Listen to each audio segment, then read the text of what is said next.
مردم را فقیر و مشغول نگه دارید.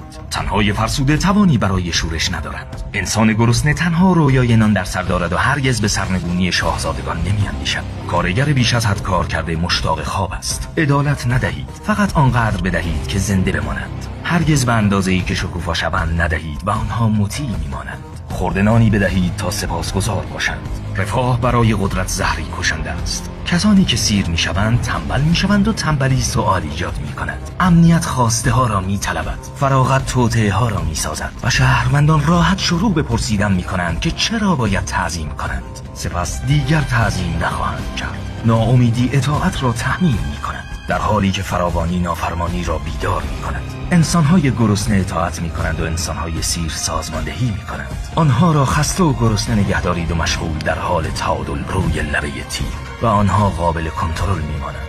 و اگر به آنها آسایش و ثروت بدهید، خودتان دست‌هایی می‌سازید که شما را حذف می‌کنند.